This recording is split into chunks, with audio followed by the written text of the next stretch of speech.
Videos like these are made possible by viewers like you, who support the channel through Patreon, channel memberships, and stream donations.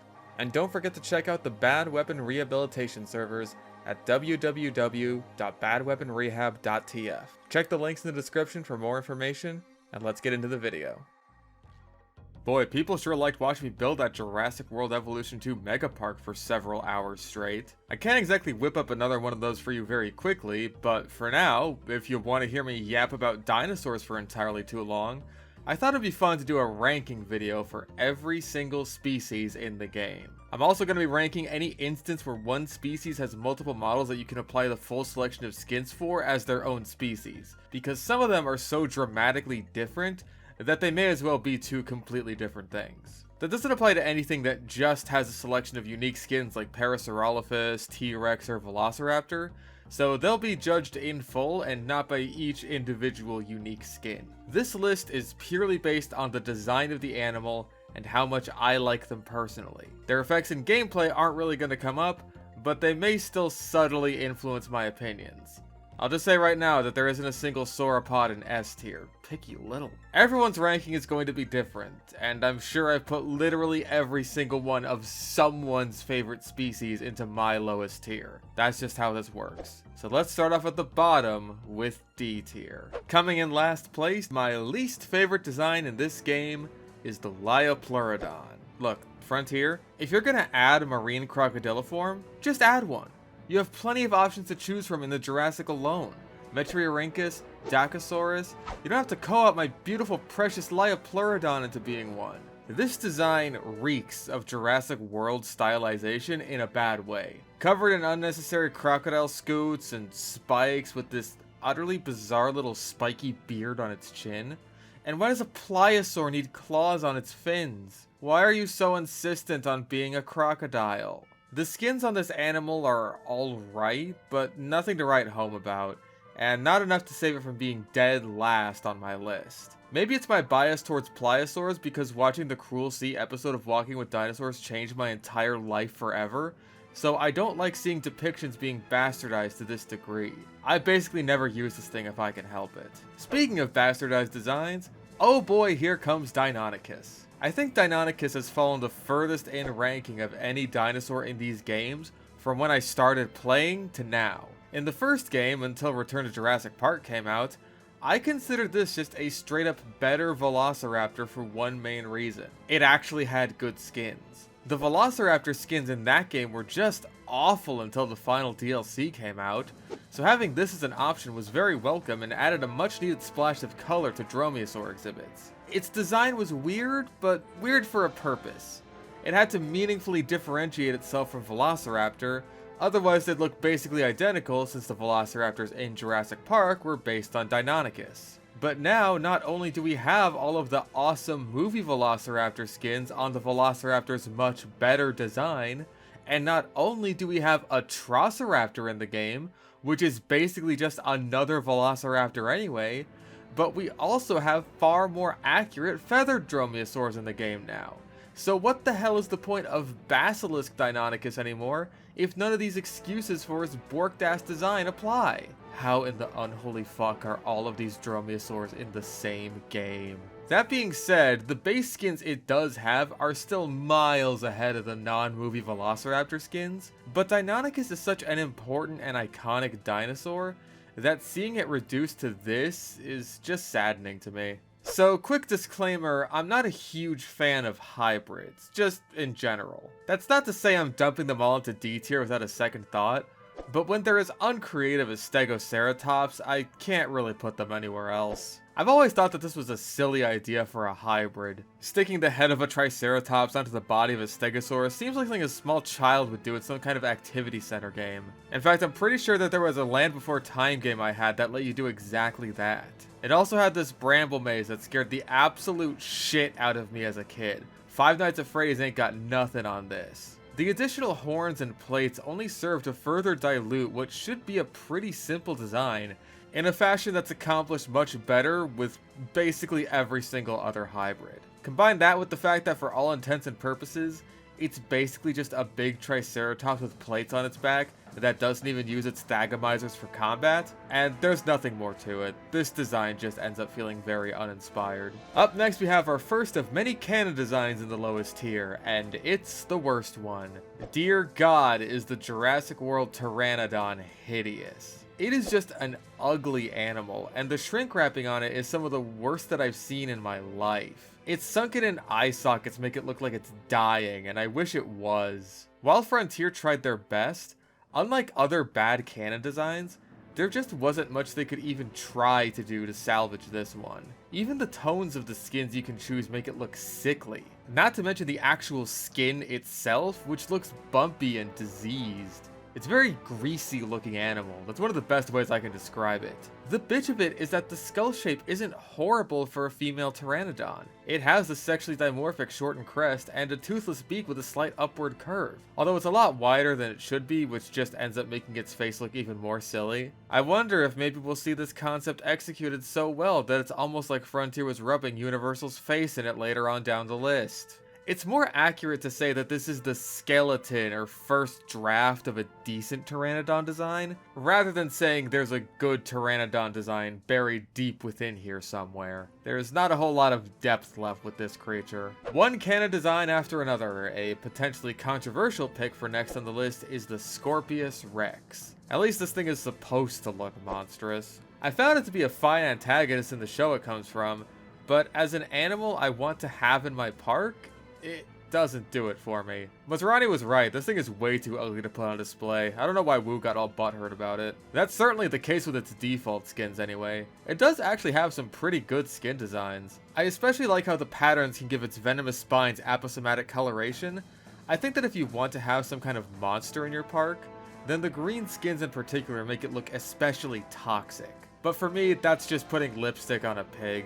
Or I guess a bucket of paint on a deformed lizard pug. I might only put this in hyper-specific situations, like a hybrid-only area of a park, but that's about it. I never thought I'd say this, but thank God for Jurassic World Dominion, because the Frontier Dreadnoughtus design was a mistake. I don't really like to shit on Frontier for their designs, especially since they've gotten much better ever since basically every single DLC for this game especially.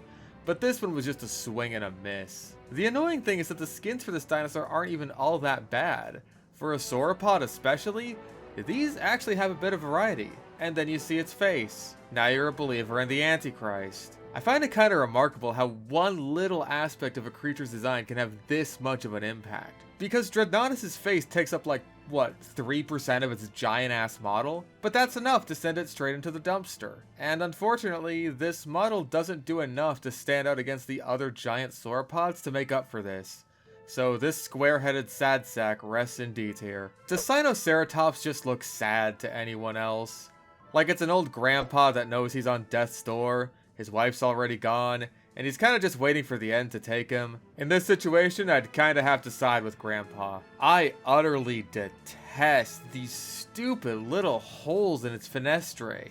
I know it's a small thing to get hung up on, but it's just such a boneheaded design choice that I just know came from the designers looking up reference images from that fucking Walking with Dinosaurs movie back when this thing was supposed to be a Pachyrhinosaurus. On top of that, the skins and patterns especially are pretty awful. Yeah, what patterns? This is just a sad, lumpy, ugly creature with a wrinkled face that I'm glad I basically never use. Thank God the game's other Centrosaurians end up making up for this thing's transgressions against humanity. Boy, Fallen Kingdom was really not cooking with its dinosaur designs, huh? I'm sorry, but the Fallen Kingdom Baryonyx design rubs me the wrong way for so many reasons. The weird, wide, flat head, the crocodile scoots that I guess just go on fucking everything now, the pathetic claw that it's supposedly named after, a selection of frankly terrible, dull skins. Much like the Liopleurodon, it's a design that screams Jurassic World and not in a good way. It beats out the Liopleurodon by virtue of its crocodile-like appearance at least making slightly more sense, considering that Baryonyx had a similar ecological niche to crocodiles, and also through a surprise from one of the DLCs. The Camp Cretaceous Baryonyx skins actually do a lot to make the design more tolerable. They dramatically smooth out its incredibly lumpy looking face, and brighten it up a little when almost all of the other skins and patterns look drab to the point of being downright depressing. But hey, that's 3 skins that only serve to make a bad design slightly better. It's still D tier. What happens when you take a bad design and turn it into a hybrid?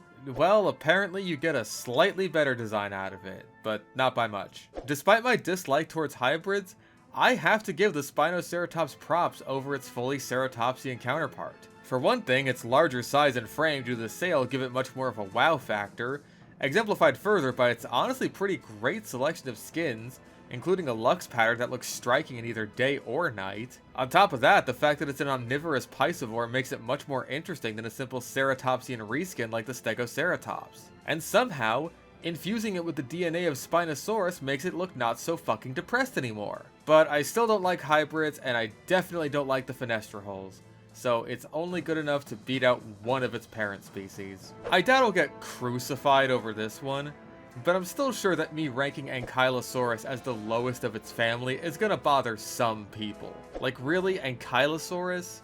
Not Nodosaurus, not Sauropelta, not Polacanthus? Well, frankly, I just like all those better.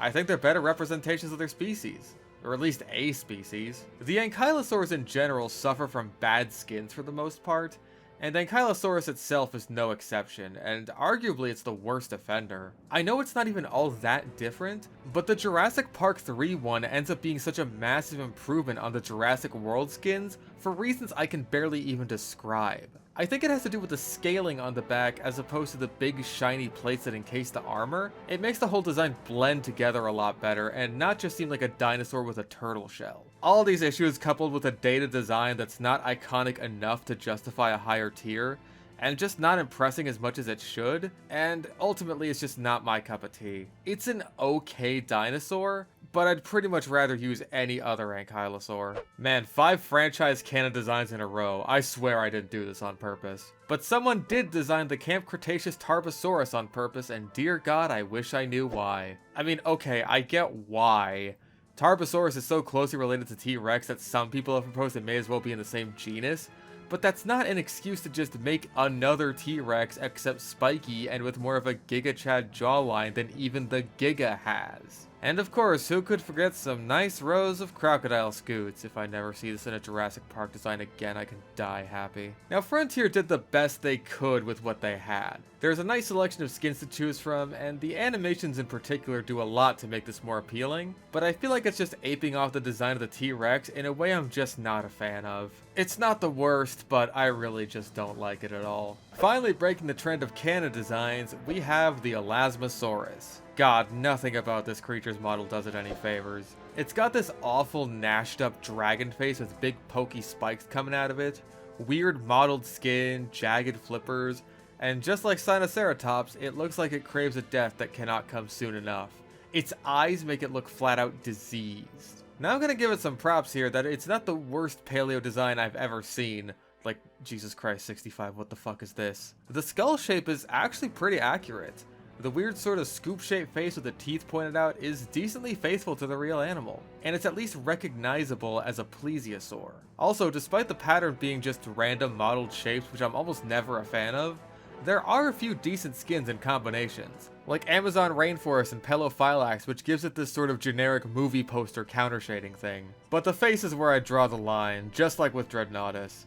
And with its ugly design, and especially its competition, I can't see any reason to include this animal in my parks. I really hate the Dominion Giganotosaurus design. It's the perfect synthesis of everything that bugs the hell out of me regarding the Jurassic World design philosophy. Bland colors, over-designed spikes, stupid fucked up teeth, and lots of crocodile scoots. All wrapped up in a skeletal package that is frustratingly close to actually being pretty solid if it weren't being bastardized into being a generic movie monster. All that being said, what absolutely ends up saving the Dominion Giga design in this game is the skins. They look frankly gorgeous, and they do the same job as another Dominion creature we'll see down the line and almost making you forget just how ugly the base design is. But the other dinosaur down the line does it better.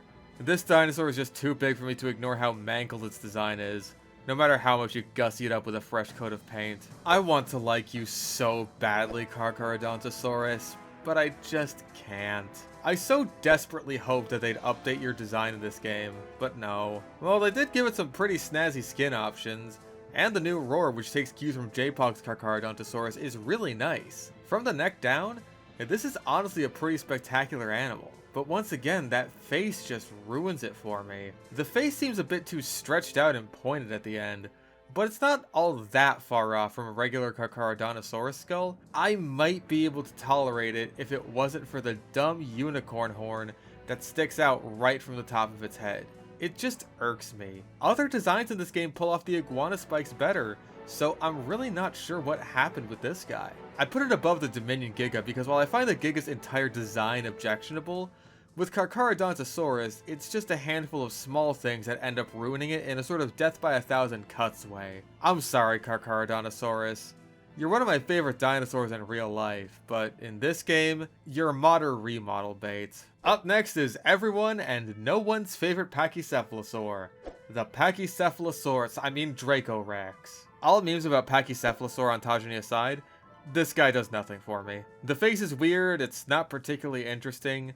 All of the other Pachycephalosaurs, two of which are just itself but bigger, are much better looking, and the skins don't make up for it. It's another one of those designs that looks weirdly greasy. It's not even like this is a horrible representation of a juvenile Pachycephalosaurus, but dear god, in real life these would not have been charismatic animals as juveniles. I would have much preferred a Pranocephaly or a Stegosaurus for a smaller Pachycephalosaur, but this is what we got. Doesn't mean I have to use it. I don't know how controversial this is to say, but I think Atrociraptor was a mistake. It's good for absolutely nothing in the movie it's introduced in.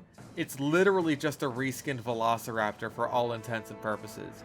And despite apparently being bred and trained specifically to kill, they're somehow less lethal than the Velociraptors in Jurassic World, who are trained to basically be show animals. I hear they're better in the new Chaos Theory show, but I still haven't seen that. My thoughts on their presence in the movie aside, that also impacts how I feel about them in the game. They're just a reskinned Velociraptor. And while I think the base skins are better than those of the Velociraptor, which still did not get all that good in this game, there isn't much iconography behind its design to justify its inclusion in my parks over its more famous counterpart. I seriously have no idea why Dominion introduced two Dromaeosaurs that did absolutely nothing. But hey, I guess that's true of every new species in Dominion, since, you know, the movie isn't actually about dinosaurs. Next up we have what is unfortunately my least favorite hadrosaur, Corythosaurus. Upon looking at the skins trying to get a grasp on what I liked best on everyone, I came to the startling conclusion that I think I might just dislike every single possible combination of skins on Corythosaurus in particular. Every single skin and pattern just looks wrong. Like it's either gross looking or just too much. Like too many disparate colors mixed together all at the same time. But it's not vibrant, it's washed out and ugly. It's like someone mixed in colors when they were washing their Corythosaurus. I honestly think that the movie skin pattern is the only decent one. And even then, that's not a pattern I'm a huge fan of to begin with.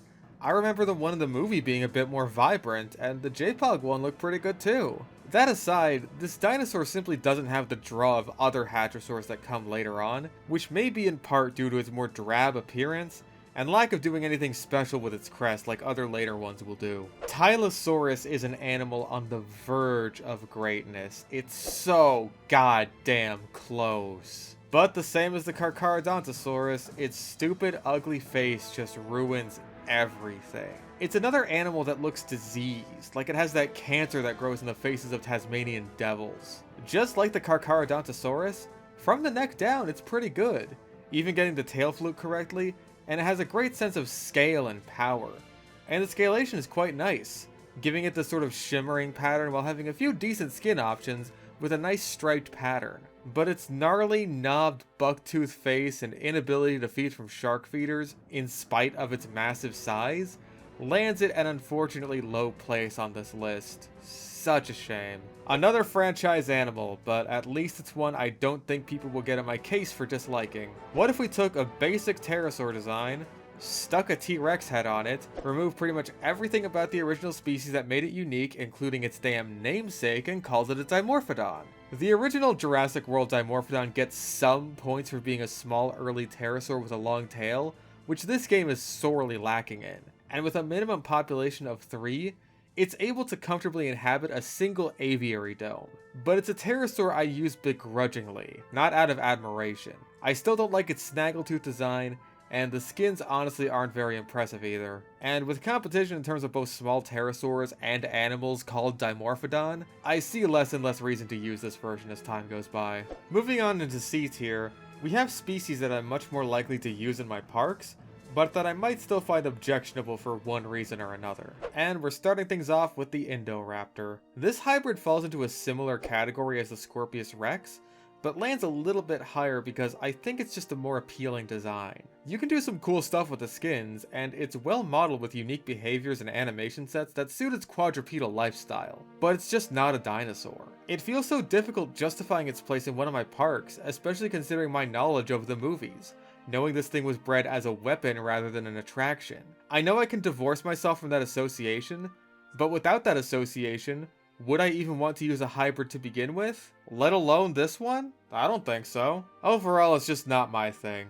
I'll be honest, even I was surprised by just how low Compsognathus ended up ranking. But I do have my reasons for it, as flimsy as they may be. Tiny dinosaurs were basically brand new when Compsognathus was first released in JB1's final DLC, but now they're much more common, and that means I really have my options for some kind of tiny carnivore, or even just tiny filler dinosaur that can work in just about any enclosure type. The Compsognathus is no doubt an iconic Jurassic animal, from the books, the movies, and in the games too. But in a park builder game where most of your time playing is spent like this, the compies may as well not even exist. Don't get me wrong, they're adorable, and they're fairly accurate to the movies with a great selection of vibrant skins to choose from.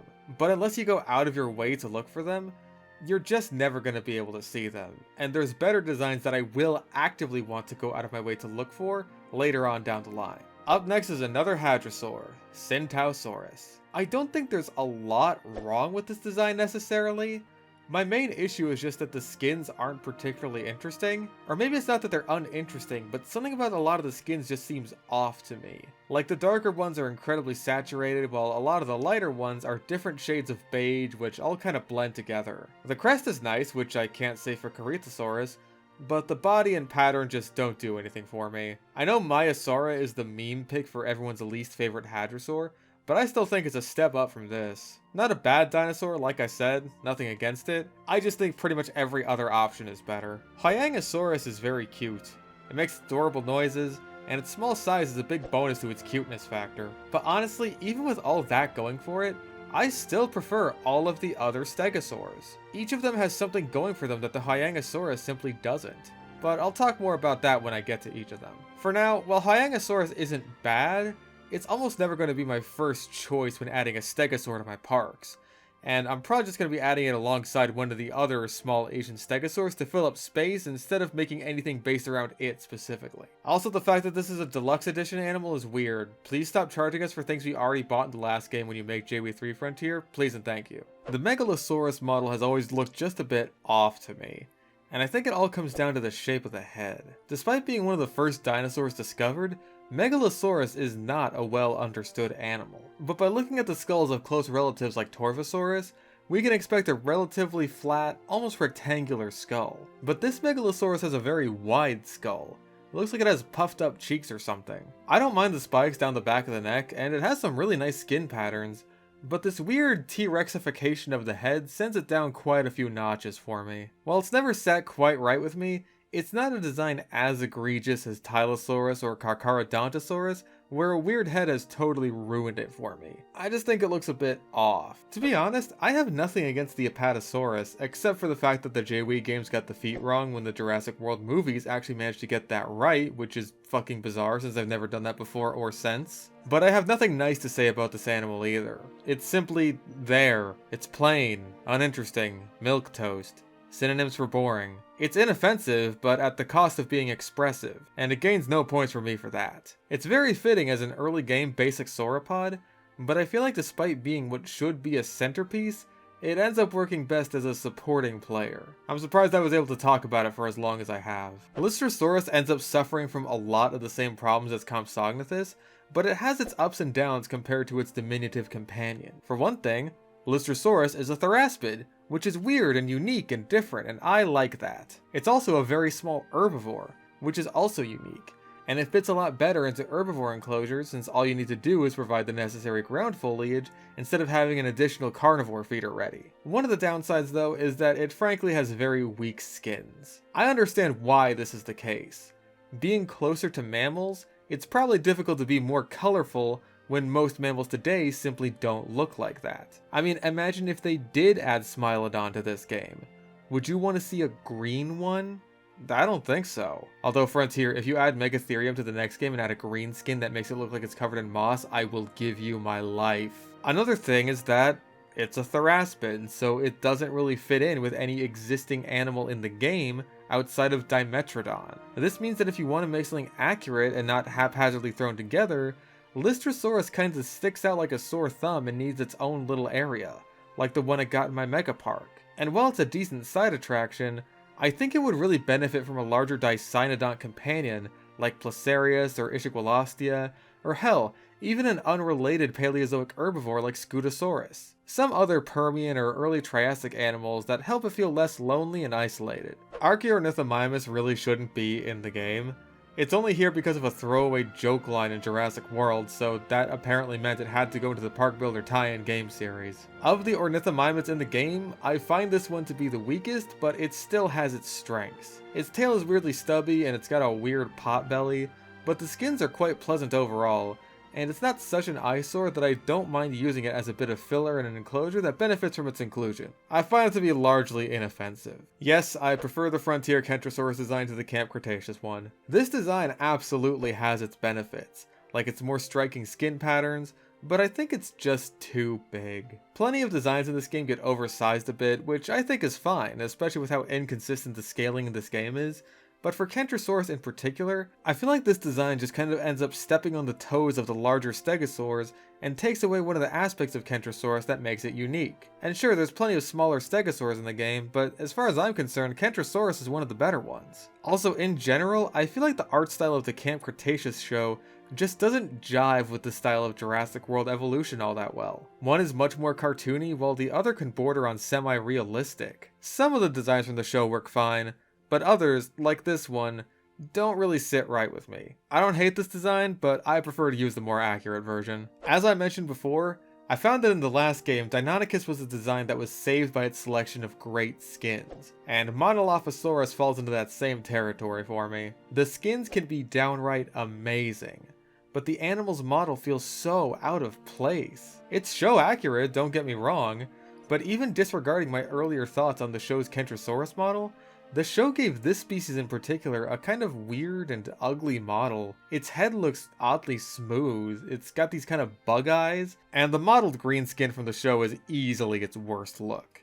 It looks like a toy come to life, not like an animal, and it ends up distracting me when it's placed next to some of the most beautiful depictions of certain dinosaurs that I've ever seen in my life. I would have rather seen a Monolophosaurus design from one of the mobile games than Camp Cretaceous if I'm being perfectly honest, but its status as a rather unique species and its great selection of skins saves it from total mediocrity. Listen, Jurassic Park is my favorite movie of all time. I think there is something deeply wrong with the fans of this series. From making mods that change the most minor of details to match movie models that are only shown on screen for a handful of frames, to somehow giving Jurassic World Dominion $1 billion, to asking, pleading, and begging for Segisaurus of all dinosaurs to get added to the game because its name showed up on a park brochure that was never even shown in the movie and was only ever used promotionally. As someone who's been following this game since before it was even announced, Segisaurus has easily been one of the most requested dinosaurs of all time, and I can't even begin to imagine how fucking confused everyone at Frontier must have been when they saw this. This random little coelophysid from the middle of nowhere with barely any known material, and this is the dinosaur you want? I mean, alright, we'll give it our best. Where some people see a design that's true to form of classic Jurassic Park, I see something that's pretty generic. Where some people see a beloved creature finally making its franchise debut, I see a frankly wasted slot for something that could have been far more unique and interesting. But it's in the game, and I think it's just alright. It's something of an in-between for Coelophysis and Compsognathus in terms of its design, size, and niche. So that's where it goes in the tier list too. Congrats on making it in, I guess. I can't wait for people to start begging for Soloris, Lasutosaurus, and Othnielia because they were mentioned on a website once. Actually, Lasutosaurus would have been cooler. At least then we'd have a Heterodontosaur in the game. Oh, how far you've fallen, Dilophosaurus. This was not only my favorite dinosaur in the original Jurassic Park movie,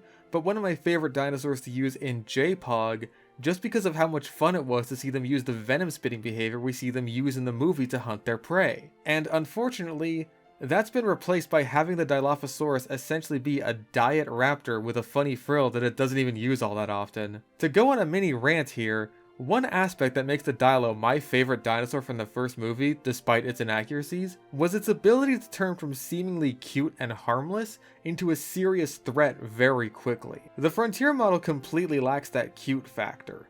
Its teeth are always bared, its mouth is always hanging open, and it's got Mr. Potato Head's patented angry eyes. It is still the Jurassic Park Dilophosaurus to a certain degree, and it's a design that I hold very close to my heart, but it's lacking so many of the elements that make it unique that I can't justify ranking it higher. I'm sorry, Dilo. The middle of C tier is sort of the uncanny valley of dinosaur quality and notoriety, and that's where Gigantspinosaurus finds itself. It's kind of in a similar boat to Hyangosaurus in that it's one of the game's many Asian stegosaurs, but I at least find it to be more noteworthy due to its large shoulder spines. That's not really enough to make it a super interesting species though, but I find it far from offensive, so there it is. Unfortunately, just not a whole lot to say about this one. It's a holdover from a different time in this series when damn near every species was attached to the same animation rig as 5 other species. It's good to see that we're moving past that now, but the leftovers from that era aren't exactly the most noteworthy. Microceratus is neat. I mean, the movie design is kind of a horrible little goblinoid creature, but as a role in the game and as a type of dinosaur in general, I find its position to be very unique and interesting. It fits the small herbivore role a lot better than Lystrosaurus does, due to small ceratopsians existing all throughout the Cretaceous, and even certain parts of the Jurassic, meaning it slots into a lot of environments much easier and more naturally. And it has a really great selection of colorful skins. It does still suffer from being a little guy, and again, I'm not a big fan of the movie design in general, putting the eye in the wrong fucking socket, but hey, that's the least of this game's ceratopsian Fenestra problems. I think for the game, it works out just fine. Of all the Nodosaurids, Polacanthus I think is the least interesting. It's not a bad design, it feels lifted straight out of Walking with Dinosaurs, which I'm always happy to see, but it suffers from all the usual Ankylosaur trappings. The skins kinda suck, and it doesn't have anything that really makes it stand out. It's easy to lose in a crowd of a big herbivore exhibit, which isn't a bad thing, but it's not winning any awards either. That being said, it's not a bad design, and I'm comfortable sticking it in my parks without issue, especially if it's with a herd of Iguanodon. I feel like Mamenchisaurus is no one's favorite sauropod in this game, and yet it's one I see people talk about with fervent passion very frequently. Everyone wants it to look exactly like the one from The Lost World, but honestly it was shown for such a short amount of time from such an odd angle with so little reference material to work with, that I don't really blame Frontier for just doing their own thing with it. Hell, when I was younger watching The Lost World, I didn't even know this was supposed to be Mamenchisaurus. How could I possibly have known that? They basically just sound like Brachiosaurus and you never get a good look at their heads. So how's what Frontier came up with? It's not bad. Not amazing, not terrible. Just your run-of-the-mill big sauropod with not enough to make it stand out despite the length of its neck. Still an impressive animal by way of being a big sauropod, but the game has others, and better ones. This may sound weird considering we're still in the bottom half of the list, but I think that Maiasaura is overhated. Like, this is at worst just kind of a boring hadrosaur, and the game has plenty of those as we've seen. So I don't know why Maiasaura of all species gets picked on so much by people in the community. It's honestly a decent representation of the species, even if it's not exactly a very charismatic species to begin with, and I think that the stripe pattern does a lot to make it look more unique while being visually appealing in a way that the random blotches of Syntausaurus and Corythosaurus do not. I don't think it's particularly exciting or standout, but I don't think it's so bad that it deserves to be squarely at the bottom of a lot of people's lists either. Some dinosaurs are so well known that their iconography alone is enough to land them decently high. And it's a good thing everyone loves Stegosaurus, otherwise the Jurassic World variant would not rank very highly. I don't like how the scales look on this thing, I don't like its weird beakless mouth, And I don't even care for the skins and patterns, they could be so much better. But it's Stegosaurus.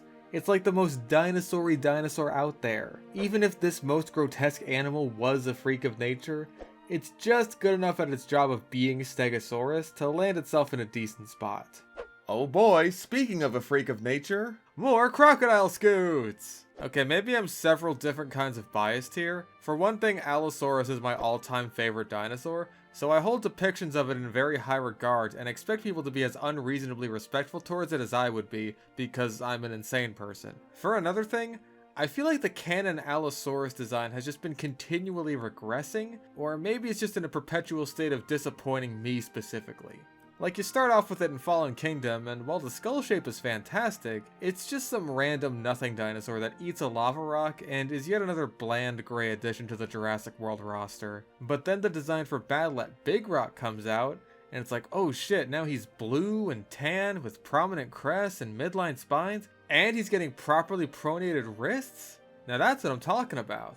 And while the short was actually pretty good, it was so dark that it was kind of hard to see the new, more vibrant Allosaurus design. But hey, it's coming back for Dominion, so maybe it's gray. Even in the new Chaos Theory cartoon, it's basically just gray. Why do people hate color? That being said, while I'm still not a fan of the model itself, the version in the game at least lets you give it a bit of color.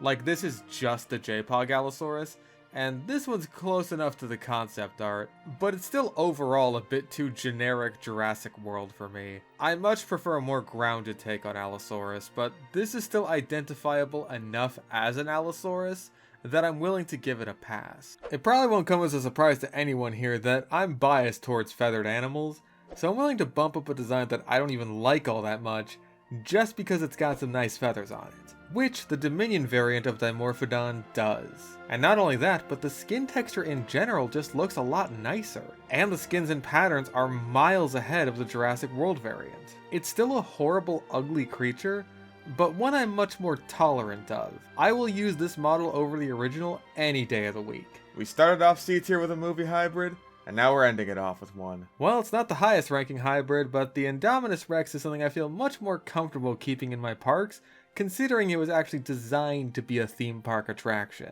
I don't do it very often, just because I do feel like I need to have some kind of special area or theme reserved for it, instead of just treating it like any other animal, and usually I'll want to have just any regular dinosaur that's easier to fit in somewhere. That being said, as far as hybrids go, you could easily do a lot worse in the OG. Now we're moving on into B tier.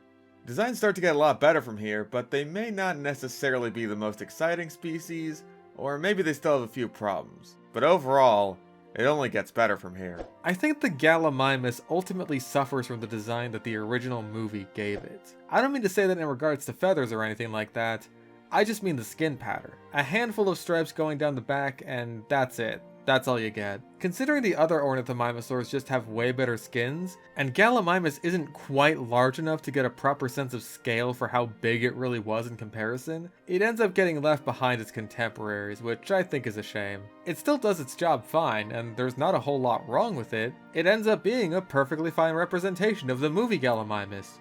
But there could have been a lot more to work with. Yeah, you Camp Cretaceous fans don't have to worry. The regular Kentrosaurus isn't all that much higher than the TV show one. All I have to say on the matter is that as long as the dinosaur looks good when it's accurate, which as far as I can tell this one mostly is, then that's just what I'd prefer to see. I don't really see the need to change a dinosaur or make it more cool or badass or gigantic if the way it looks normally is perfectly fine. That being said, I don't think the Kentrosaurus is spectacular or anything, and I would really like to see some more vibrant skin patterns, especially considering this is an animal with extremely prominent display structures. I know the Zoo Tycoon 1 bright blue and brown Kentrosaurus is a tall order, but it looked so cool. At least you can get decently close. I never thought I'd say this in my entire life, but welcome to B tier, Ankylodocus. I'm still kind of in shock that I actually sort of like this design. Obviously I would have preferred an actual sauropod with armor like Saltosaurus, or an actual sauropod with a club tail like Shunosaurus, but if we're going to get Ankylodocus in the game as a hybrid,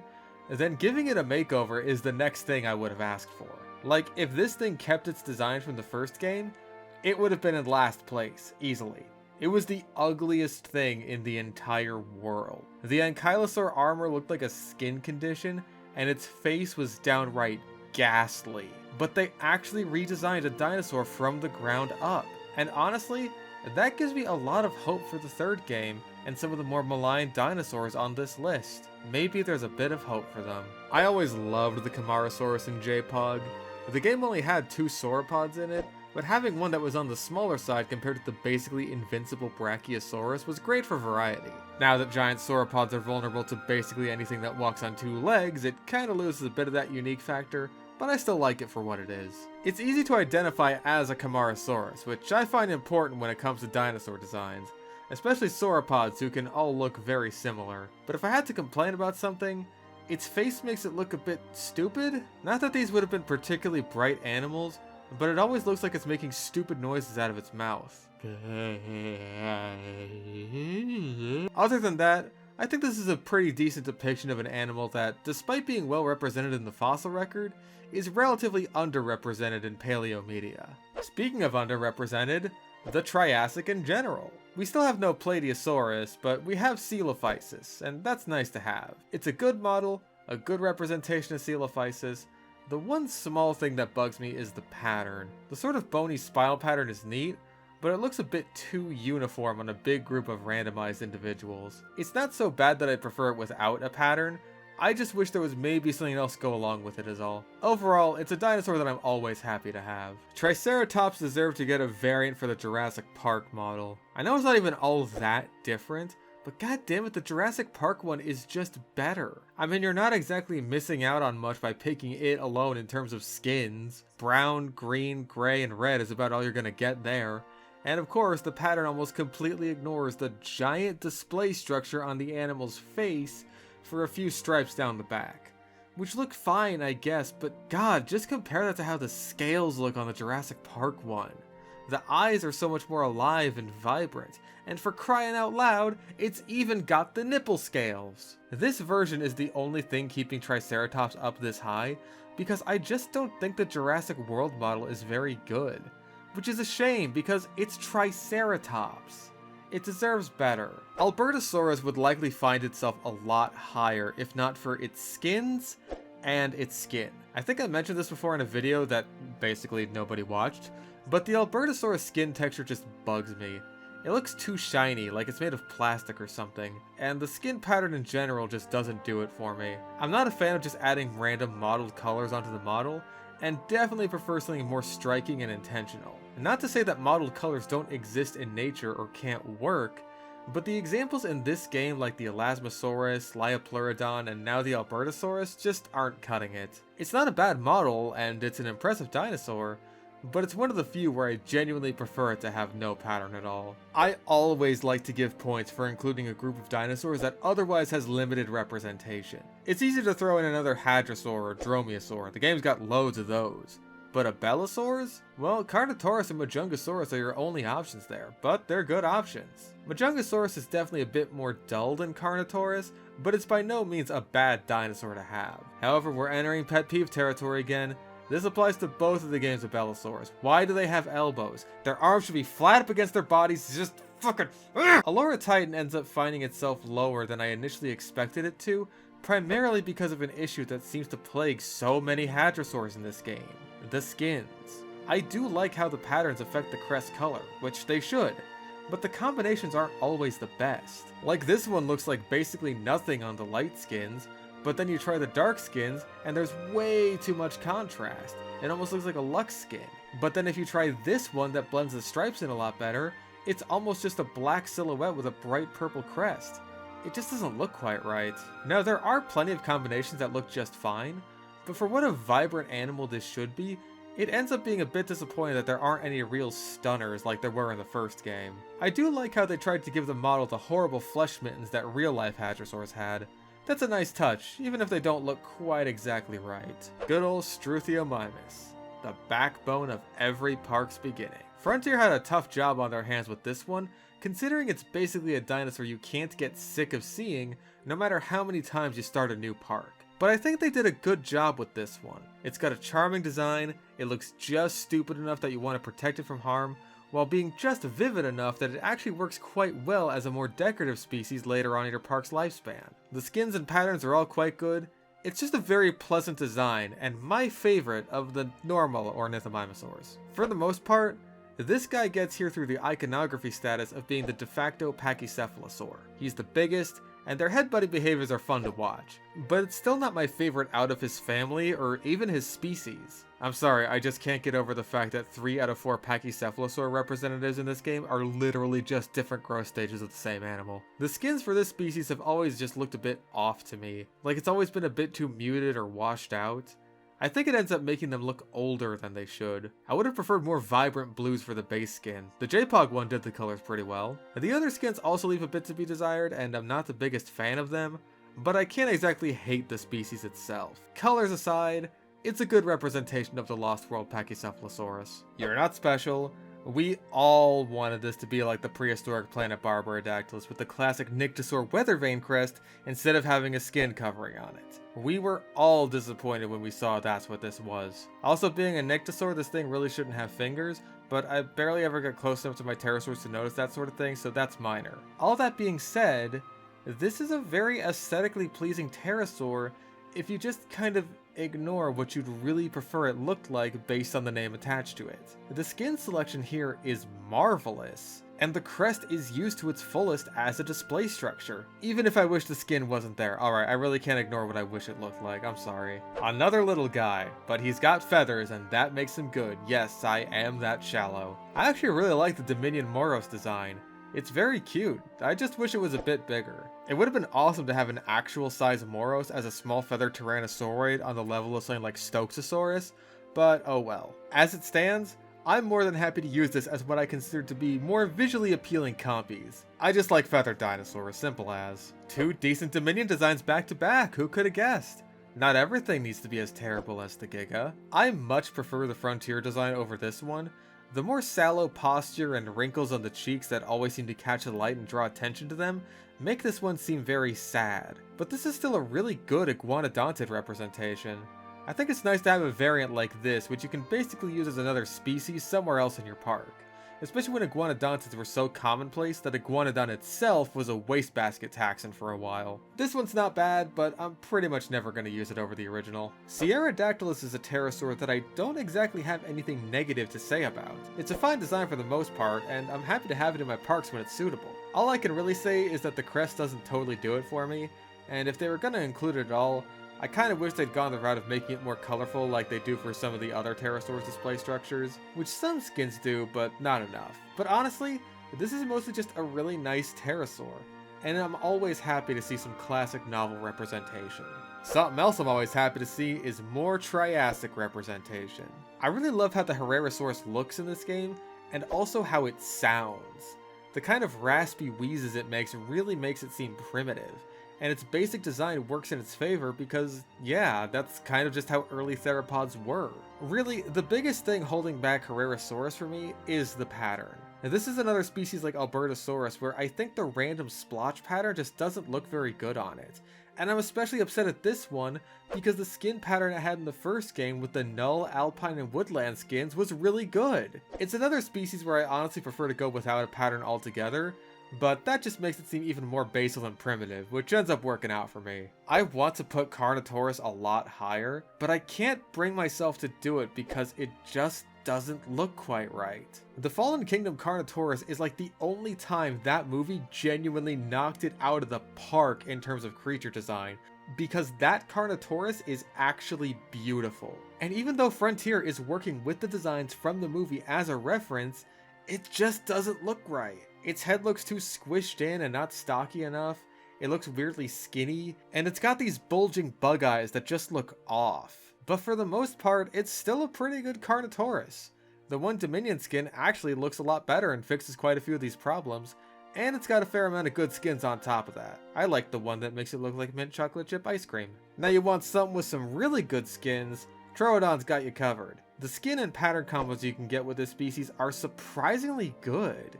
There's a lot you can do with this spindly little canvas. The venomous aspect of Troodon also makes it fairly unique compared to other theropods in its size group, even if that's something you probably won't be encountering often if you're just running a normal park. And although it's unique, it's not exactly the most fun to watch its victims slowly get poisoned to death. At a certain point, I just start feeling bad for the poor thing. In any case, Troodon does a fair job at standing out from the other small carnivores, even if it's still not the most exciting. Despite being a proud member of the Allosaurus fan club, I do still have an appreciation for Ceratosaurus.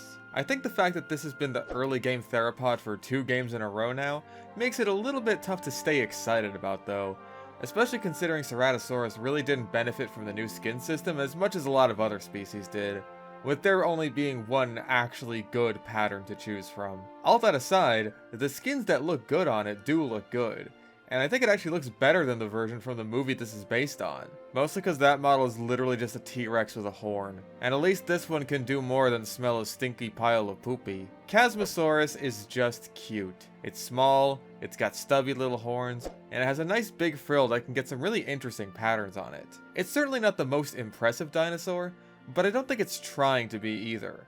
It's good at the job it has, and I think it's a decent representation of the species. This is another one of those dinosaurs that probably won't be the centerpiece of the habitat it's in unless it's on a really small scale, but it'll be a really flashy supporting role, and I think it's pretty good at that. I know, I wanted the square plates too. Some designs are just iconic even if they are potentially outdated and inaccurate. If Sinoceratops can have holes in its damn frill, then Werosaurus can have broken plates, that's all I'm saying. It's fine. The rounded plates are a unique choice and an interesting way of differentiating it from Stegosaurus, but my main issue is with the head. These weird eyebrow ridges have just never looked right to me. They make the head look very angular and almost like an ankylosaur skull. But it's still a large, striking animal with great colors and patterns to choose from, so it's not a huge deal. This is another good one. Diplodocus is a dinosaur that gets away with being kind of boring for a couple of reasons. One is that scale helps. Big dinosaurs are always going to be at least a little bit impressive. And 2, come on, this thing looks like it just came straight out of Walking with Dinosaurs. I'm not gonna skimp out on giving it points for that. Not to mention, in-game, I find Diplodocus to be a lot more agreeable compared to something like Brachiosaurus or Mamenchisaurus, so it gets extra points there. As far as I'm concerned, this is basically just a better, cooler Apatosaurus, and even the skin patterns are better. The biggest thing that ends up bugging me with Diplodocus is the way the skin is lit, if that makes any sense. See how smooth he looks? Am I crazy? Like he's always lit from all angles or something? It just looks weird and unnatural. The texturing of all the animals in this game is super inconsistent. Some of them have the greasy look, some of them look like plastic, some look just fine, and then there's Diplodocus. It's very strange. Tropiognathus is sort of in an Albertosaurus situation where I want to rank it higher, but can't for pretty much opposite reasons. With Albertosaurus, I didn't like the skin pattern, but liked the model. With Tropiognathus, I do like the skins and patterns, but the model could use just a few tweaks. I would have preferred it if it looked a bit more like it did in real life. The keels on the crest look a bit too bulky and pointed for my taste, and I think if it were a bit bigger, it would stand out more compared to the other pterosaurs. But overall, it's not a bad one, just one I think could be a little bit better. And now let's move on to the A tier. These are designs that I might have a small problem with, but are overall very solid. I'm a big fan of any animal that brings something unique to the table. It doesn't have to be an outstanding design or anything, as long as it does something that other creatures in the game don't. And Nothosaurus does a good job at that. Being an early Sauropterygian distinguishes it from the later Plesiosaurs in terms of its design, and being semi-aquatic makes it stand out that much more among other lagoon animals, especially in tandem with the Lux patterns it has access to, which were a very welcome and unexpected addition. The only real quibble I have with this is that I'm not the biggest fan of the Camp Cretaceous model. Again, it's maybe a bit too cartoonish in comparison to some other models, but it's not so outrageous that it ends up taking me out of it. It's still a good representation of Nothosaurus. Can you believe this still isn't the biggest gap in between two different variants of the same species? The Dominion Dreadnoughtus is just a good, large sauropod.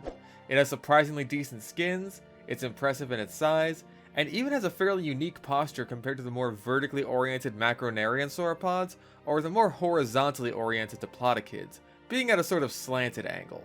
The one thing I don't like about this design is the mouth. I think it looks sort of weird, and it would really benefit from having cheeks like the other sauropods do. Other than that, I consider this a massive improvement over the Frontier design. Hasn't been too long since our last lagoon animal, but here's Plesiosaurus anyway. This is a design that I know not everyone is a fan of, but I think that the King Cobra look the Plesiosaurus has is kinda neat. This on top of its small size helps distinguish it from the larger plesiosaurs in the game, which take up most of the Lagoon roster. My biggest and really only major issue with this design is the skin pattern. It's absolutely pathetic. A couple of spots and rows and that's all you get. You may as well not get a pattern on it for all the difference it makes. But it's still a nice design regardless, or at least one that I like a lot. I feel like I simultaneously don't have a lot to say about Marodactylus, but also don't use it enough for what I think is, at the end of the day, a very solid pterosaur design. It's a good looking Ananguera pterosaur with all the features you'd expect of it and its relatives, with a keeled beak that looks much better than Tropeognathus' battle axe face. I think overall it's just a very pleasant design, but one that might get lost in the pterosaur crowd a bit. Well, both of the Ouranosauruses ended up right next to each other, so I'm basically ranking them together. I didn't really do that on purpose, I guess that's just where I rank Ouranosaurus as a species. If I had to pick between the two, I think I actually like the Camp Cretaceous design a bit better for once. I much prefer the classic sail look over the hypothesized hump look, and the skin patterns are simply better. But I have to give credit to the Frontier Ouranosaurus for having a much better size and being a surprisingly cute design. All that said, it's a unique animal that I'm happy to have in my parks, no matter what look it has. This is literally just that awesome, gorgeous, mummified Boreal Apelta fossil brought to life, and I think it looks awesome. Really, the only tiny thing keeping Nodosaurus out of S tier is the same old problems that a lot of other ankylosaurs in the game have. Crappy skins and patterns. I'll end up talking about this again very soon, but Nodosaurus regardless is still a dinosaur that I never complain about having to put in my parks. It looks great in just about any Cretaceous enclosure. I've said it a million times that I love unique animals, and by God, Nigersaurus is unique. Being a small sauropod makes it not only stand out, but also makes it very low maintenance compared to some of its contemporaries, which is greatly appreciated. It has a great sense of presence, being this dopey looking creature trundling about with a face and disposition kinda like that of a lazy pygmy hippopotamus. I think it's great. On top of that, the skins and patterns actually aren't horribly boring for a sauropod. How about that? I don't think it has quite the pop and pizzazz for S tier, but I still think it's a really great dinosaur. The Pseudoceratops is up next, so that's 3 N names in a row. I don't know how the hell that happened. This is another design that I don't really have any problems with. It mainly suffers from being a dinosaur that you get so early in the game, you end up using it a lot out of necessity. That being said, it's a good early game dinosaur, and one that looks really nice. Some of the skins can look pretty excellent. It's just a nice, easy dinosaur to have in any park. Sauropelta, the cooler Polacanthus, and my favorite of the base game Nodosaurids. The big shoulder spikes make this guy. Otherwise, he's honestly not all that different from the other Nodosaurids, although I will say I like how the osteoderms are distributed. It looks very clean. Polacanthus looks a bit messier by comparison, but I like that aspect in both of them. Even if they are similar, it keeps them unique and distinct from one another. I also just like the way his face looks, with a big wide mouth instead of the more parrot-like pointed beak as some of the other game's ankylosaurs. It looks really nice. In the first game, animals that use the same rigs were basically all the same size or close enough to it.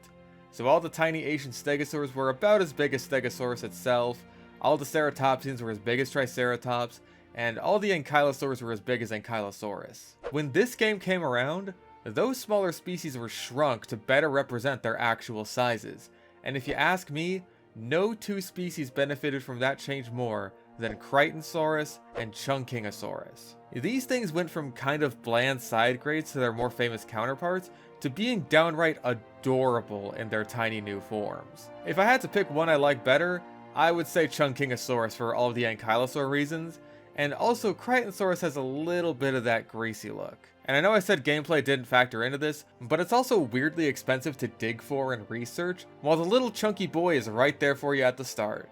But they're both just so wonderful that I think both of them deserve their spot in A tier. I do not like this dinosaur in Fallen Kingdom, but damn it, I think it's the best looking version of Pachycephalosaurus in this game. The skin texture on Sticky Moloch looks a lot better and more detailed than either its younger or older form. The horns are expressive and cool, and it's got some pretty good skins. He's just kind of a cute little guy that I genuinely prefer to use at my Hell Creek exhibits over the other Pachycephalosaurs. As much as I wish Proceratosaurus came out in time for feathering to really take off as a design choice that a lot of species got, I have to say that I still really like the scaly version we ended up getting. It looks really great as this spindly little gremlin dude, and the crest is used to great effect with a wide variety of colorful skins and patterns that really help it and this whole creature pop compared to some of the other small carnivores. Even poor Dilophosaurus can't catch a break in comparison, and that guy's got 2 display structures. And one of them's not even real. Speaking of flashy animals with display structures, here comes Tapejara. This is such an awesome pterosaur to have in your aviaries.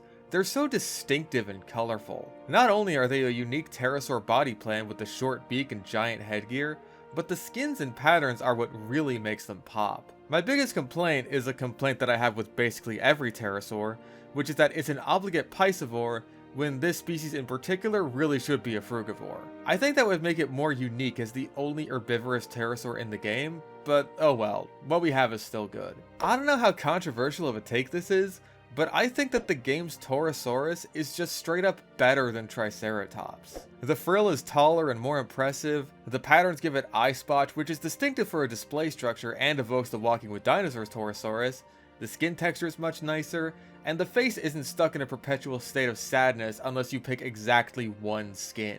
If the Jurassic Park Triceratops had unique skins, then I might have ranked it higher, but even then, I think Torosaurus still gives it a run for its money.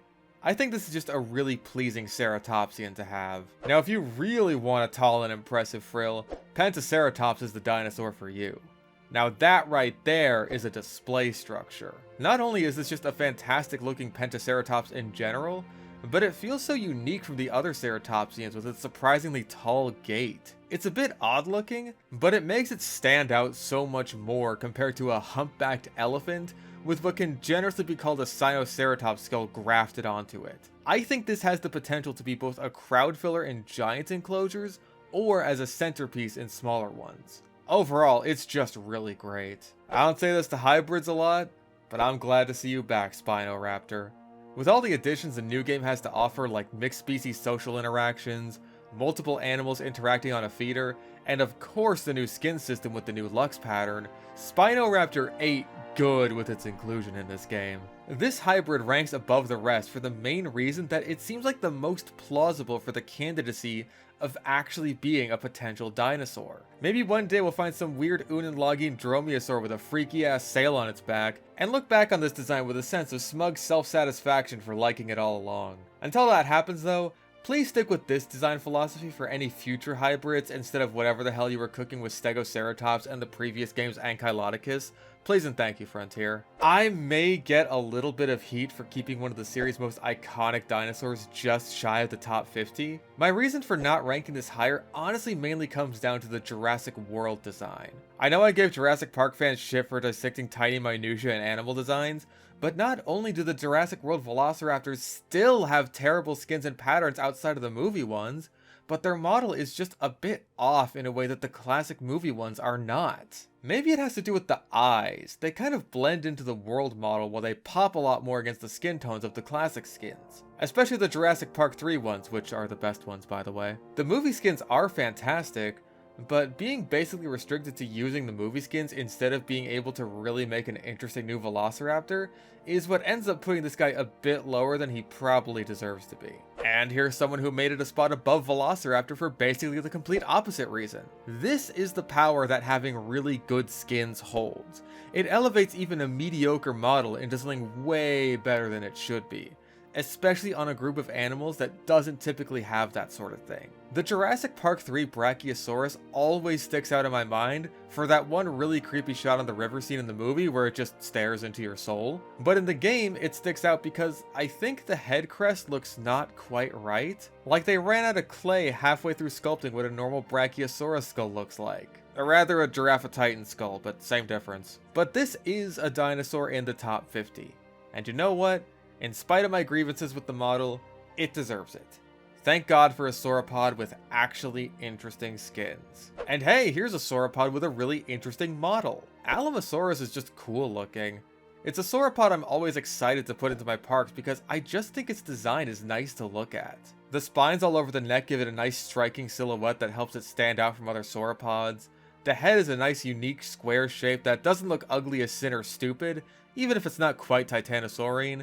And the colors chosen for the base and pattern are all very pleasant to look at. It's just a nice looking sauropod, even if it's as annoying to take care of as all the other giant sauropods are. Why the hell do you all eat nuts when your teeth look like unsharpened pencils? Of all the large theropods in the game, Acrocanthosaurus might just be the flashiest with its skins and patterns, which really makes it stand out. I know this design isn't everyone's cup of tea because he's very chunky and the posture isn't as horizontal as it could be, but I think if the spine was exaggerated a bit more, that might push it up to S tier for me.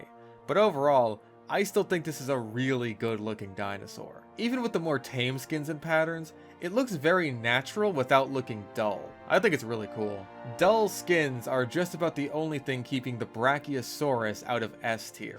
This is still an absolutely iconic animal, and it creates a fantastic sense of atmosphere in your parks with its whale-like calls. You know, when you're not being battered by the loudest storm ever. And it's just this kind of nice, big, peaceful guy to have around. Unfortunately, the skins and patterns make this kinda just a big canvas of an animal. I feel like for movie species in general, they really felt apprehensive about giving them skin tones that were too vibrant. It's the same issue that the Velociraptor suffers from, and even the T-Rex does too. Once the DLC pack started coming out, and they gave some of the variants new skins and patterns, they really started to get a lot better with this. But Brachiosaurus wasn't quite so lucky until the Jurassic Park 3 model got updated. But still, it's a great dinosaur to have in your parks no matter what. Just barely beating out Brachiosaurus as the top sauropod in the list is Amargasaurus, being just shy of S tier. This is such a cool and unique sauropod. The spines on its neck make it instantly stand out from the crowd, and its small size means it can fit into smaller exhibits that don't need quite as many resources, while also doing just as much to make it stand out. Two small things are keeping it out of S tier. For one thing, the pattern isn't all that exciting. It's not bad, but it's kinda minimalistic and not in a very interesting way. And for two, I really would have preferred the sails on the neck instead of the spikes. I know that recently the consensus on whether or not Amargasaurus had spikes or sails has kind of flip-flopped, and the most recent studies have concluded that it was most likely a sail structure, but as far as I'm aware, this came out too late for the game to correct it. I'm not blaming Frontier for this at all, I just think the sail would be better, not only because it looks much more iconic for Amargasaurus since that's the way it's been depicted for so long, but it would also help with the pattern issue since you could stick all kinds of cool colors and displays all over the sails. Still a fantastic animal, but I think it's just shy of perfection. The Dimetrodon is one of those classic prehistoric animals that pedantic children always love to correct other, much stupider children on about how it's actually not a dinosaur. I am that pedantic child. I still am. I never grew up. Its inclusion in Dominion was totally pointless, although I guess they did lead to Alan losing his hat, which is the most the good guys ever suffer in these fucking movies. But it led to its inclusion in this game, and am I ever happy for that? I can't stress enough how much I love unique animals that don't have their role taken by some other, already perfectly fine animal in the game. Like, I don't understand why people want Shuntangsaurus so badly when we already have a great Edmontosaurus that covers the giant hadrosaur niche just fine. Same goes for Argentinosaurus. The bases for big-ass titanosaurs are covered. I want Saltosaurus and Prosauropods. But there's nothing else like Dimetrodon in the game, and that's awesome. Just get rid of the weird scoots and it'll go in S tier. Yes, I'm that pedantic about it. I'm just sick of seeing them on everything. The little run these guys do with their freaky spindly legs is the closest we're getting to walking pterosaurs in this game. Don't screw this up for the next game, Frontier. Anyway, Sungaripterus is just a very nice pterosaur, and I think a pretty fantastic representation of its species, minus the lack of fuzz, but I can live with that. I don't think that every species needs feathers, I just think that a lot of species could only stand to benefit from them. Even without feathers, its crest is the perfect canvas for a lot of splashes of color, and it lets you have a small, but still easily spotted pterosaur that doesn't look like it has a T-Rex head grafted onto it. I think the only thing keeping it out of S tier is that it lacks a bit of the wow factor or iconography that some higher ranking species have. Otherwise, I always love using this thing. I hate the Pyroraptor's stupid, dumb monster face, but god can it wear the hell out of those feathers. If this was just the movie skin, I'd begrudgingly give it points for having feathers, but sink it lower because of its weird ass face. But Frontier skins not only give the feathers beautiful patterns that just emphasize them even further, but even adds patterns onto the face that kind of work like makeup in covering it up a bit and making it look a bit more palatable. Before the introduction of other feathered dinosaurs, this would probably have gone up into S tier, but now that there's better options, the Pyroraptor has been demoted. It's still a colorful addition to any park, even if he's got a face only a mother could love. I think Ichthyosaurus is like the perfect small marine species. I mean, small in relative standards, these animals were still uncomfortably large, but they just work so well swimming in their little groups alongside larger species, and they work out great in small lagoons and parks that don't have much space. There aren't really a lot of options for filler species in lagoons like there are for herbivorous dinosaurs, but Ichthyosaurus is definitely a great pick for one.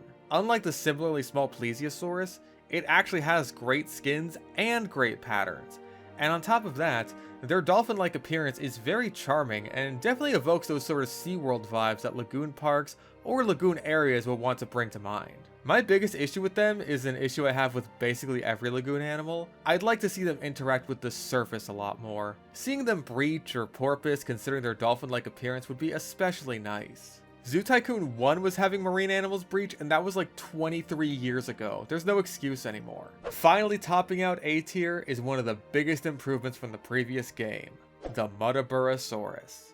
Not only was the species given a completely new unique rig, as opposed to just being slapped on the existing Hadrosaur rig, not only were its ridiculous population needs drastically reduced so this is actually a manageable species, and not only is it an Australian species, which is very unique, but its already fantastic selection of skins for the first game was brought to downright beautiful new heights. This is just a gorgeous animal, and honestly, the only thing keeping it out of S tier is just how stiff the competition is, because S tier is going to consist of the top 40 animals in the game, making it the largest tier in the list. Maybe you think that's not quite in the spirit of a tier list, but if you're that upset by it, then just pretend that the top 20 is SS tier or something, or just make your own damn list.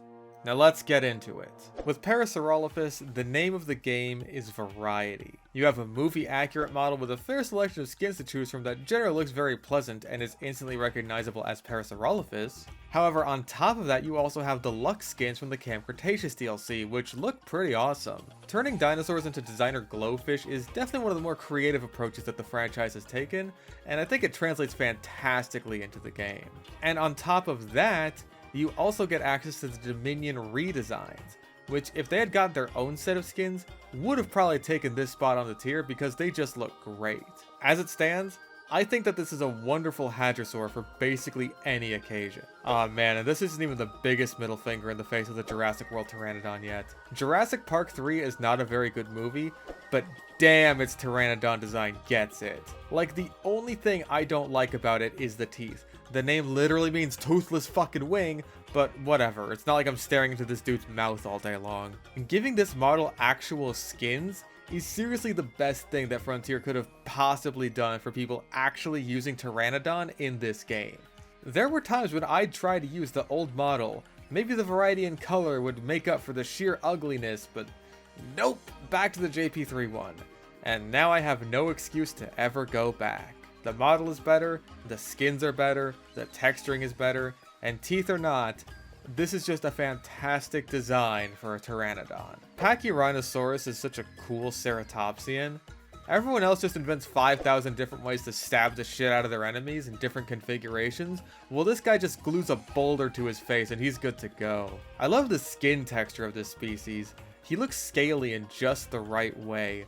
I can feel how rough it would be to touch it just by looking at it on my screen. And the patterns on the frill are awesome. You can get some great colors in there. I don't have much else to say, I just think that this is a very solid dinosaur. Now this right here is a Stegosaurus. I already loved the way the Lost World Stegosaurus looked, especially in comparison to the Jurassic World one.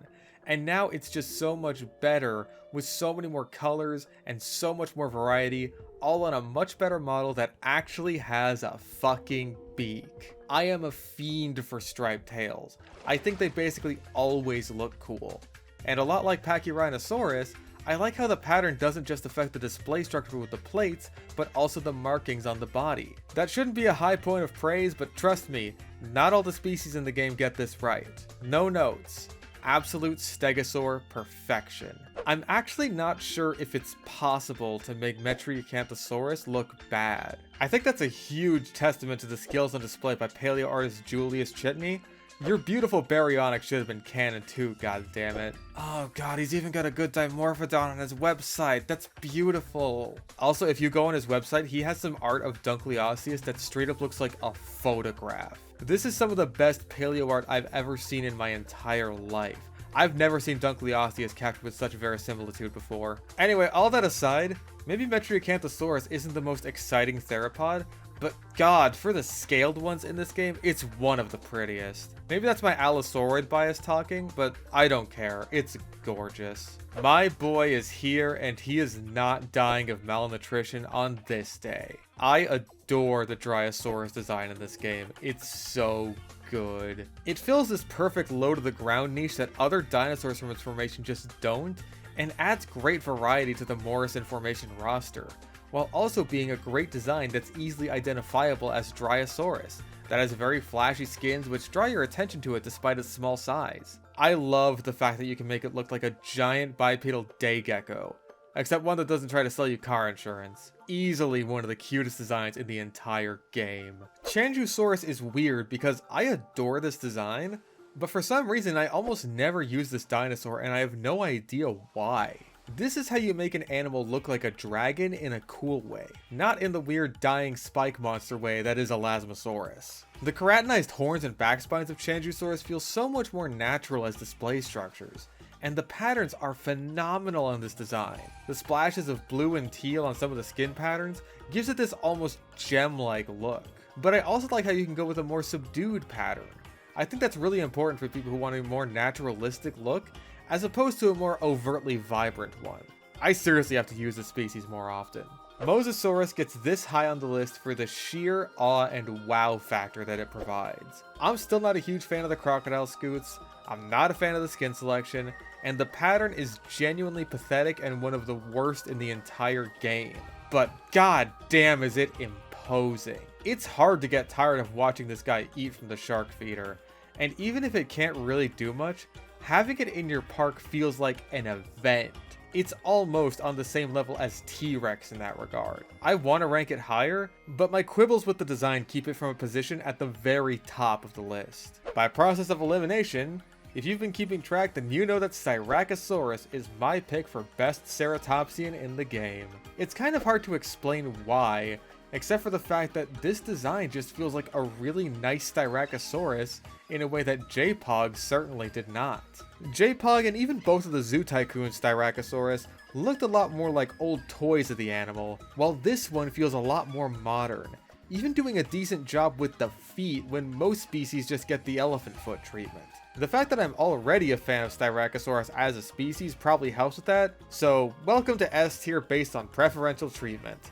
It's my list anyway, so who cares? The Jurassic World website designs are so good they should be illegal. Edmontosaurus is easily the best hadrosaur in the game as far as I'm concerned. It's just gorgeous. It's big, it's vibrant, it's easy to care for, it's basically a requirement for any Hell Creek enclosure, or really any late Cretaceous North America enclosure. I think the design of this species makes up for the fact that hadrosaurs still can't fight back against large carnivores, even though they totally should. Overall, I think it's impossible to complain about Edmontosaurus. It speaks for itself.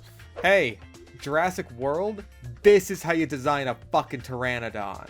Geosternbergia is simply gorgeous. The colors for the crest and skin tone can be downright dazzling, and it's so good at being an accurate representation of a proper Pteranodon species that I honestly think the designers at Frontier hate the Jurassic World Pteranodon design as much as I do, and made this design just to rub Universal's face in it with how effortless they make this look.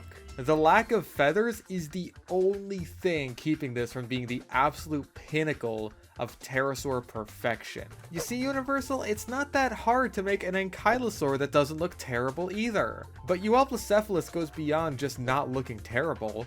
This is a wonderful looking ankylosaur that even manages to avoid one of the biggest traps of almost every other ankylosaur in the game. It actually has good skins. I know, crazy, right? When you lay out the osteoderms like they would have been in life, you have a lot more room with the animal's regular skin to put some colors and patterns on and shit. It's wild! I always saw Euoplocephalus as a kid being depicted with these two bumps on its back being exaggerated a lot more. I don't know exactly where that comes from, but I will say I do kind of miss that on this model. But missing out on that isn't going to stop me from having this be my favorite large ankylosaur in the game. I fucking love these funny little bats. They are perfect for single dome aviaries.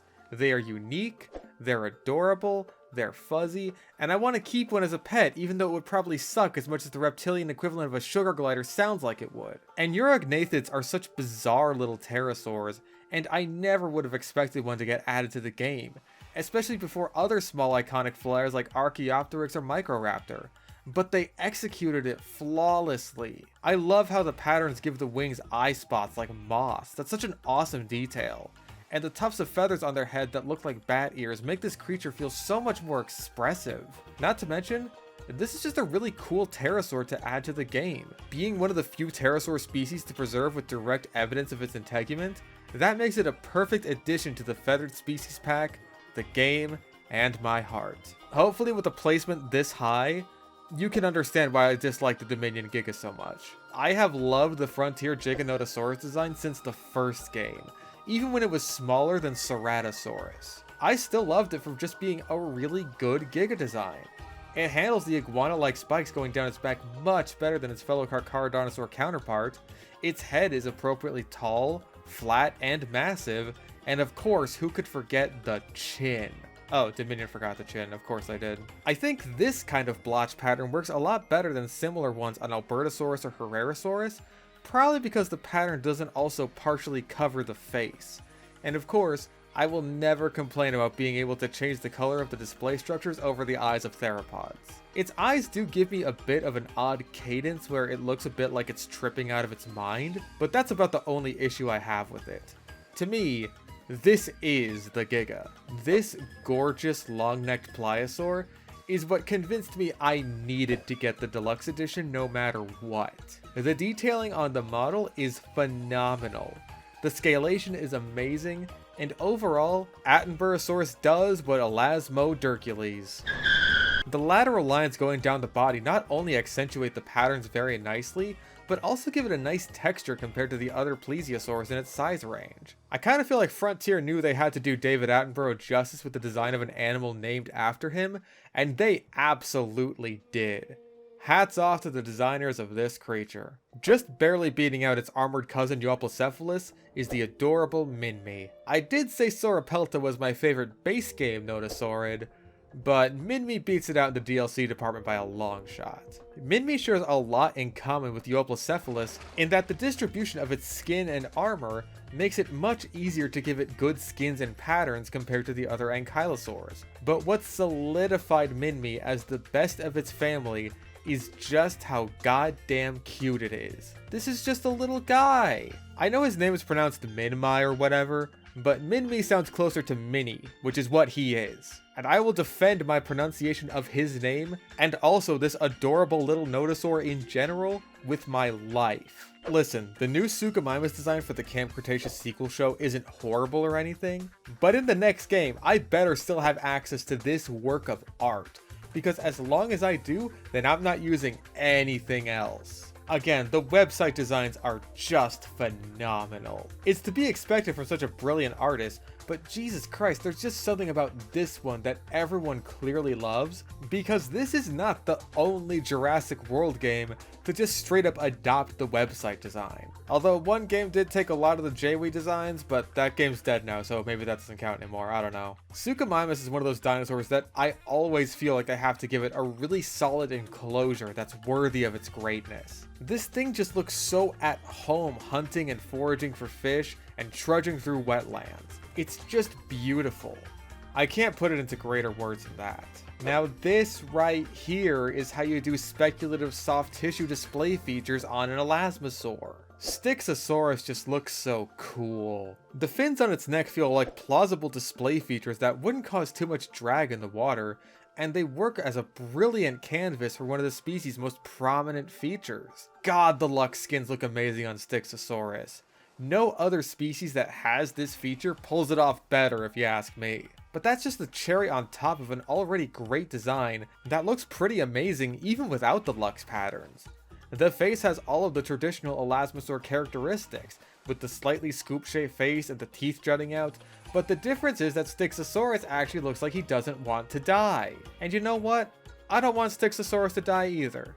You can stick around as long as you like. Oviraptor, aka Psittipodi, aka the undescribed taxon based on a specimen called MPC-D100/42, is one of the best small dinosaurs in the game. The feathers, aside from lacking proper wings, look absolutely fantastic. The colors you can give this little chicken are just phenomenal. Frontier really lets their creative freedom shine with feathers. Probably because birds are just so goddamn colorful, so it makes sense to steal a little bit from them. And I love how versatile this dinosaur is due to the prevalence of Oviraptorosaurs all across the Cretaceous. You could have this in a desert area of your park with Mongolian dinosaurs, or maybe in a Hell Creek formation as a miniature Anzu. Although if we did get Anzu in the next game, that would destroy this little chicken fuck in the ranking because Anzu is stupidly big. But the fact that this gets along with basically anything that won't eat it, while fitting in with so many different habitats, and doing a great job at standing out from the crowd despite its small design, it gives Oviraptor an easy seat in the top of the ranking. Look, I know it's not scientifically accurate anymore, and I'm holding out hope as much as anyone is for a Familiar Faces DLC pack in the next game full of sister taxa that can be used by paleo nerds like me to replace inaccurate dinosaurs while still keeping the movie designs around. So I can rest easy knowing that a scientifically accurate Oxalia, Adasaurus, Sinosaurus, and Monoclonius can peacefully coexist with the movie-accurate Spinosaurus, Velociraptor, Dilophosaurus, and Sinoceratops in the same game. But until that happens, I am still very happy to use the movie Spinosaurus, because for as bad as Jurassic Park 3 is, this design is still absolutely iconic, and it is still a very imposing and powerful dinosaur. You can't even knock it for being too inaccurate since Spinosaurus changes every 5 minutes anyway, so screw it. This design is still cool and I'm gonna keep using it. This is a real centerpiece dinosaur. Like if you have a particular area of your park, you want him to be the star of it. So it's not like it can just affect how you build one enclosure, but others around it.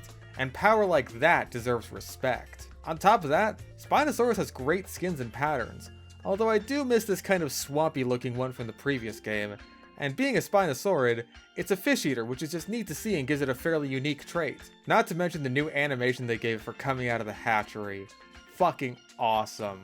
I still love this dinosaur. I still have a lot of issues with the implementation of tiny dinosaur species, but when it comes to the Sinosauropteryx in particular, a lot of those just fly out the window. Even though this is a tiny animal, it's one I actively want to go out of my way to look for because this is one of the cutest species in the entire game. The fact that Frontier's designers put in the legwork to make it as accurate as possible with the bandit mask, the striped tail, and even the reddish feathers on some skin patterns is one of my absolute favorite parts about their commitment to designing the DLC animals in particular.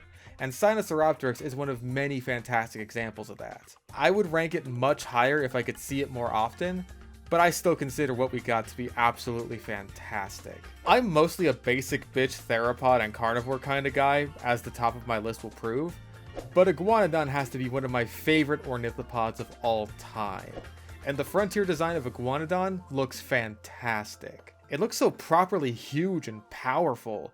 It's got these big jacked up arms with huge thumb spikes. It actually fights carnivores, which is awesome for any herbivore. And it has a selection of really great skins and patterns. I'm a sucker for any species that lets me recreate a Walking with Dinosaurs design, and this one lets me recreate two. See, I can have the North American one, and the European one that for some reason got eaten by Utah raptors. I still don't understand what they were thinking with that one. Well, I know what Frontier was thinking with this design, and I have no complaints whatsoever. I mean, come on, it's T-Rex. it had to make it into the top 20. But honestly, I think the fact that it's T-Rex makes me rank it a bit lower than I might otherwise normally rank it. I have nothing against T-Rex, I think it's awesome. In fact, I feel basically obligated to have one in nearly every park I make. But that's kind of the problem. I use this thing way too often. But at the same time, having a Jurassic Park without a T-Rex just doesn't feel right. I can go without Velociraptors sometimes, but skipping out on a T-Rex just feels cheap. Speaking of the Raptors though, I feel like the T-Rex suffers from a similar issue in regards to the skins, because the base skins aren't all that great compared to the movie skins, which are pretty much the only ones I ever use. I do like that there's an option for a feathered T-Rex, even if it's not the most accurate. I like the aesthetic of it. I just wish it was its own variant with unique skin patterns. I've spent a lot of time complaining about this, but pretty much all of it is made up for the fact that, I mean, come on, it's T-Rex. Take all of my compliments for Oviraptor and just scale it up to a point where you can't possibly miss it for Gigantoraptor. This absolute beast of an animal really puts it into perspective just how horrifying Caenignathids would be to behold. Oviraptorosaurs besides Oviraptor, aka Pseudopodi, aka the undescribed taxon based on a specimen called NPC-D100/42, are fairly underrepresented, and I love seeing the largest one known get a bit of spotlight. On top of that, it's just a fantastically designed animal with a great set of animations. I might have ranked this lower before they gave it the ability to hunt, but now that it can and does with a vengeance, I don't really have any complaints about this design at all. Absolutely beautiful. Quetzalcoatlus sort of falls into the same category as Mosasaurus, except I like its design a lot better. The sheer sense of scale and awe that this animal brings is undeniable, and couple that with some especially vibrant skins, and you have a recipe for one of the most standout animals in your entire park. But this is probably the highest ranked animal on the list that I have the most problems with. For one thing, the lack of walking on the ground is so painful for the cats in particular, because of the second thing, it's too big. At the very least, it's way too big for the aviaries in the game. It looks downright ridiculous with how large it is. Like it shouldn't even be able to fly in these things at all. And finally, it really should have a meat diet. This thing should need to eat like 5 goats a day, not just some fish. I really hope the third game gives the pterosaur care a much needed facelift, and that the Kets is at the forefront of that. But for now, it's still an incredibly imposing and very impressive animal. Frontier could have so easily just scaled up a giant modern day sea turtle and called it a day, but the fact that this Archelon actually has the proper features that you would expect from a Protostegid, with the elongated mouth and the hooked beak, on top of the more leatherback sea turtle like carapace, it just goes to show how much they care about getting these things right. On top of all that, it's just a gorgeous model. It feels so elegant and graceful, and being the only turtle in the game makes it feel extremely unique in the game's roster, and the selection of skins on top of the very nice pattern just brings it all together in an amazing package.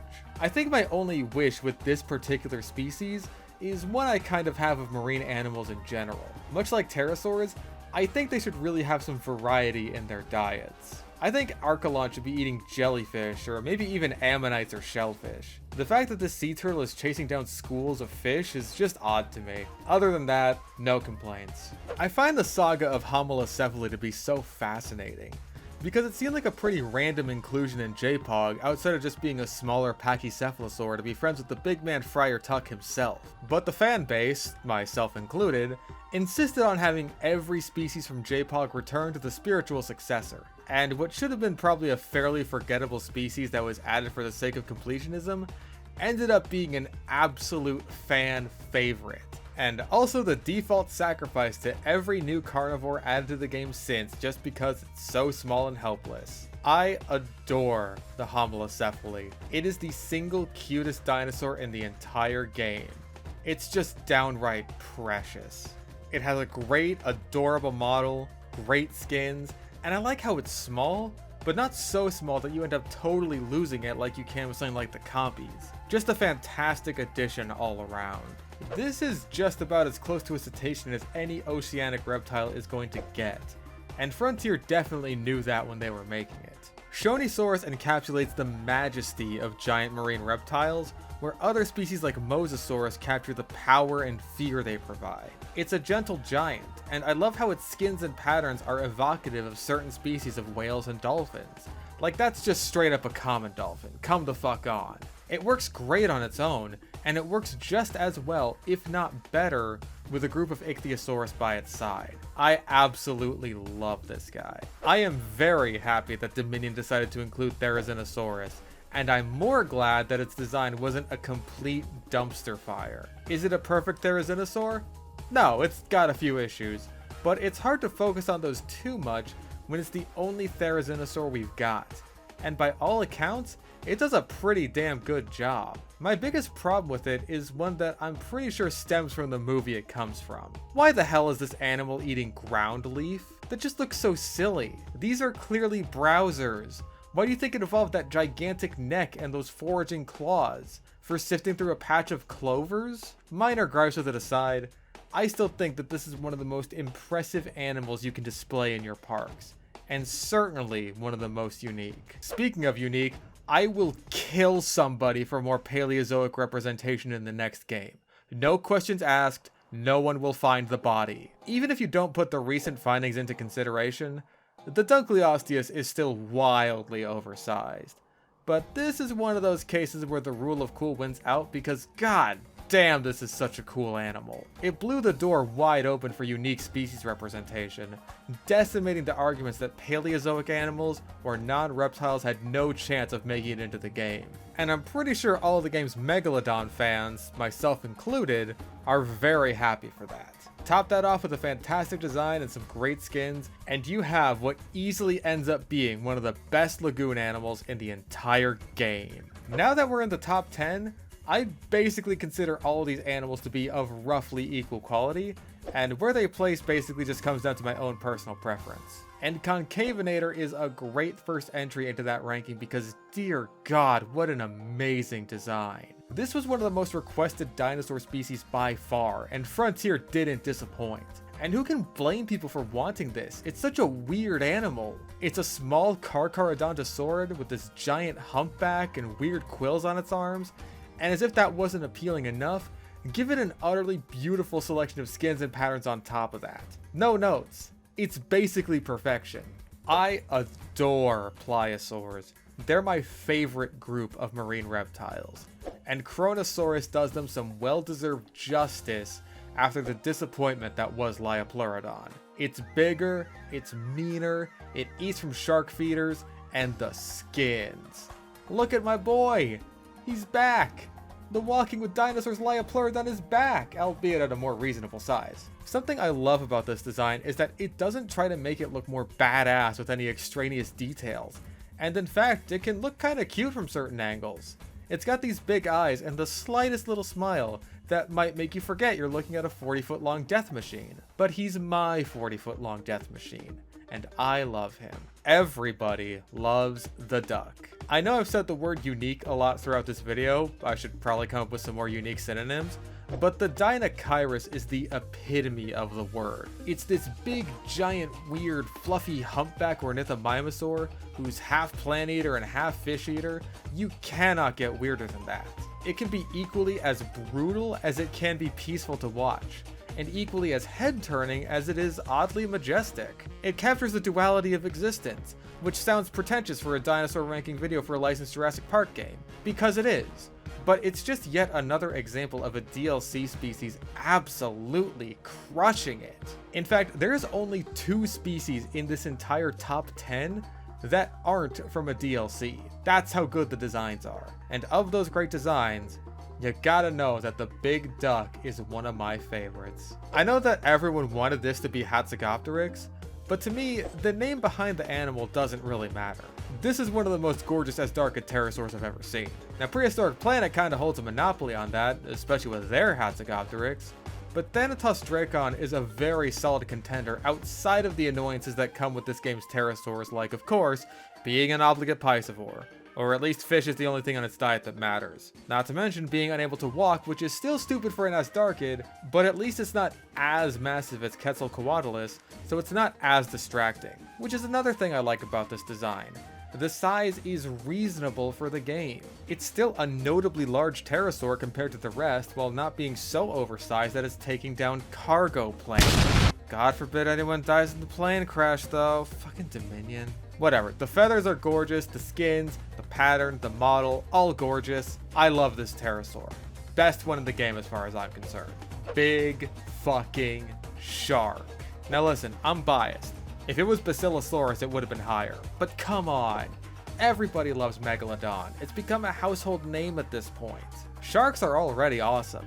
And you just take that awesome thing and scale it up to ridiculous proportions and have it casually eat whales and shit, and you've apparently got a movie star on your hands with quite possibly the worst nickname ever. Fucking Meg. Now maybe there's a sort of newness bias going on here because the Megalodon was a highly requested animal that was added in the most recent and final DLC pack of the game. But honestly, I think it's just a great creature for the game. As I always want from a new species, it's unique, with there being only one other fish in the game unless you're a pedant about taxonomy. It's got a fantastic sense of scale and power, it eats from shark feeders, which is cool, and the skins are amazing. There's so much room for variety here that elevates Megalodon beyond being just a big great white shark.